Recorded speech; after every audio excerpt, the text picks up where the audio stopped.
Cameroon, Bandung, Africa, Bandung, to the world, Bandung. L'homme le plus noir de la terre. Oui, il n'y a pas plus noir que moi. Et je suis un enfant d'Afrique comme toi. Je suis un amoureux d'Afrique comme vous, parce que ce n'est pas uniquement les enfants d'Afrique qui sont les amoureux de l'Afrique. Toute personne qui aime la justice et la vérité aime l'Afrique. L'Afrique a besoin de toi, l'Afrique a besoin de moi. Le travail que nous faisons ici, les amis, c'est un travail de la vérité et un travail de la justice. Donc, nous déconstruisons les mensonges, nous diluons les narratifs, parce qu'on a besoin de notre narratif, on a besoin de parler de l'Afrique. Vous vous rappelez, comme si c'était hier, parce que nous sommes ensemble depuis très longtemps.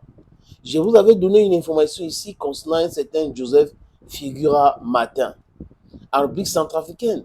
Cet espion américain attrapé à Zemo, en République centrafricaine, avec certaines informations compromettantes.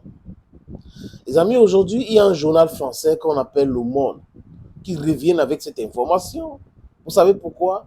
Parce que la famille de M. Figura pense que comme la France, la Belgique, le Portugal, les États-Unis ne s'intéressent pas à ce dossier parce que c'est un dossier vraiment compliqué, il faut passer à une autre vitesse. Georges Martin Figura, c'est le petit frère de Joseph Martin Figura. Si vous voulez, Joseph Figura Martin ou Georges Figura Martin. Georges Figura Martin a essayé de pousser la version de son frère sur les réseaux sociaux. Ça n'a pas marché. Auprès de certains pays, dont le Portugal, la Belgique, la France, les États-Unis, ça n'a pas marché. Il y a des questions simples à poser, mais avant de poser ces questions, les amis, je vais vous relater les faits. Nous sommes en 2024. Ce monsieur vient en République centrafricaine, sur la bannière d'une ONG américaine, j'ai noté le nom ici, Family Health International 360. Donc, Family Health International 360, c'est un ONG américain. Entre guillemets, ils font les enquêtes sur la pauvreté, comment relever les pays de la pauvreté, etc., etc. Nous tous, nous connaissons le travail des ONG occidentaux ou occidentales, parce que c'est une ONG, des ONG occidentales chez nous en Afrique. Je prends un exemple. Est-ce que vous, en tant qu'être humain, en tant qu'Africain, vous avez connaissance de ce qu'une association africaine peut exister en Occident et cette association est financée depuis l'Afrique sans que les Occidentaux ne mettent un thème à cela? Ah bon? Donc, pourquoi ils pensent que ici c'est un no man's land? Il n'y a pas de loi. La loi, c'est eux. Ils peuvent créer des ONG, venir travailler en toute impunité chez nous. Et des ONG financées de l'extérieur. Et dans ces ONG-là, les amis, je ne vous apprends rien. On a des espions, des services secrets et consorts qu'on introduit là-dedans pour le renseignement et pour déstabiliser l'Afrique. Ce monsieur est docteur en relations internationales, c'est ce que j'ai appris. Il a travaillé avec l'Institut de relations internationales françaises, l'Institut de relations internationales, j'y arrive enfin, française. Il a travaillé en Mauritanie sur la France, avec la France. Il a travaillé à l'International Crisis Group comme analyste. Et on l'a envoyé en République centrafricaine comme membre d'un ONG américain. Vous voyez, je commençais par quoi? J'ai commencé par la France.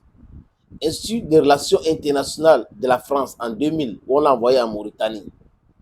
Après, International Crisis Group, c'est exactement là, entre Paris et Londres. Et Family Health International 360 américaine. Il est portugais, il est belge, donc il a beaucoup de nationalités. Certainement, il est aussi même américain. Mais quand les forces armées centrafricaines mettent la main sur lui, avec le soutien des Russes, on découvre quelque chose. Et ses avocats et ses frères et les autres qui veulent commencer avec cette histoire ne veulent pas parler de ça. Pourquoi? Qu'est-ce que le téléphone de ce monsieur a dit? Parce que son téléphone avait beaucoup de messages. Les autorités judiciaires à Bangui, avec l'aide de la police, ont décrypté les différents messages dans son téléphone. Le monsieur était en complicité avec le groupe terroriste des bandits, des babas qu'on appelle UPC. Donc il est venu en République centrafricaine réconforter l'UPC avec les renseignements et aussi peut-être avec les financements. Et quand je dis ça, c'est très important d'aller en arrière. En année dernière aussi, quand Caroline Dumer, qui est correspondante de France 24 en Afrique du Sud, avait été arrêtée avec son mari, entre guillemets, journaliste et cadreur en République centrafricaine. Les mêmes méthodes. Quand ça ne marche pas avec les militaires en tenue ou en treillis, qu'est-ce qu'on fait? On cherche des civils, on cherche des gens qu'on a déjà infiltrés dans les ONG pour les renseignements, pour continuer à parler avec les groupes terroristes, les armées à travers ces ONG-là. Donc son téléphone a dévoilé beaucoup de choses, les amis. C'est à partir de son téléphone même qu'on l'a maintenu en garde à vue pour si longtemps. Et il y a beaucoup de charges contre lui. Il soutient le terrorisme. Et il est là pour déstabiliser la République centrafricaine. Les accusations sont claires.